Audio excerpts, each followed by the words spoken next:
Hello and welcome. Today I'm going to review a new book, a book that I just got this Christmas about color. It won't be included in my other book review, which will be coming out in a couple of weeks here. That's why I wanted to cover it here. It's the book that glossary that I've asked you to read is in. The book's title is The Color Bible, the Definitive Guide for Artists and Designers, and it's by Laura Perryman. I wouldn't bring you a book that I didn't think was good, but it's a review, so I'm going to tell you what's good. I'm going to tell you what's maybe not as good. What's not as good is the title. Why? Anytime I read some kind of title or directions telling me that this is the definitive guide or the best guide, the last word, or the Bible to dealing with color, I'm suspicious. I'm skeptical because what we know and think and feel and respond to about color is always in flux. It's trendy, it changes, it's influenced by a lot of different cultural issues and forces, and so there can't really be a definitive guide. Also, as an artist, I think I resent being told what to do. So I think if you can ignore that little bugaboo about the title, it is a useful and interesting book. Okay. Color books are always really nicely designed and very desirable, right? Because they have all these beautiful colors in them. They're often, like, I don't know if you can see, there's kind of a fade here to this seafoam color. They're designed nicely. They make you want them. And this one is no exception. It has a nice feature here in talking about individual pigments, which is similar to another book that I'll review for you called The Secret Lives of Color by Cassia St. Clair. And in that you can flip to the color you're interested in by just sort of fanning these little tabs out. Also, it has in the center of the spine, it has kind of a fade of the color that they're discussing right here. They talk about the history of the color, how it was used, what its meaning may have been in the past, and kind of what it stands for or is being used for right now, contemporarily. Of course, this will be out of date, in a couple of years, so get it while it's hot. Anyway, I wanted to also read you a little bit from it.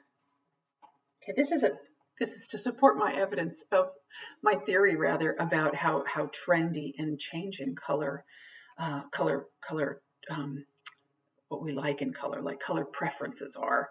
I want to read about one that was a recent sort of a phenomenon called millennial pink, and you can see it there in the center. Millennial pink, the color itself is not new. That title for it is new. It's just a very pale pink with a little bit of warmth in it, right? It's a little bit on the yellow side. Okay, millennial pink. And each color is broken down into a then and a now and a use section. So then, millennial pink, an amorphous hue, was mentioned over 32,000 times online in 2017. With incredible media presence, the color soared to popularity as savvy lifestyle brands, social media uptake, and Generation Y consumers propelled this indistinct shade into the limelight. Hovering somewhere between rose gold and dusty pink, even its name was contested, with Tumblr pink and Scandinavian pink as hashtag challengers. Perhaps the first glimpse of the shade's coming importance was in Jürgen Teller's 1998 shot of Kate Moss with once bright pink hair washed out to salmon at the roots, spilling over a pillow. When British fashion designer Paul Smith opened his LA store in 2005, the entire exterior, painted in a punchy pastel pink, was a strong style statement. But it was in the 2010s, with the rise of the Instagram aesthetic, that this pink wall became a landmark for a generation. In 2014, Paul Smith's spring menswear collection was replete with pinks. That same year, interior designer India Madhavi curated the restyling of London Restaurant Gallery at Sketch with a show-stopping display of delectable rose quartz pink, helping it to become the most Instagrammed restaurant in the world. What happened after that was design history, and a conglomerate of brands, including Nike, Acne, Celine, and Jonathan Saunders, shared the commercial, if short-lived, success. I should interject here personally that I love this color of pink, and I don't believe we're done with it. I object to that. Okay, now to the section entitled Now.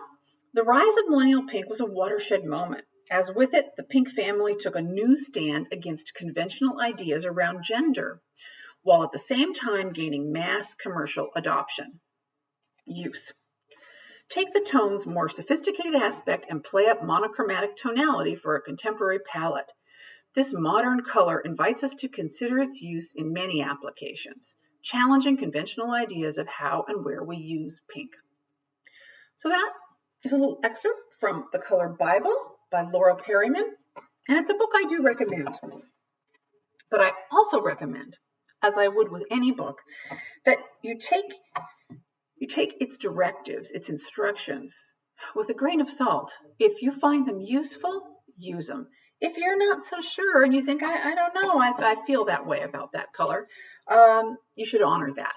Go with your gut, always with color. The more developed your intuitive sense of your aesthetic, and that includes what colors you like, becomes, the more satisfying your art will be to you and to viewers. Thank you very much.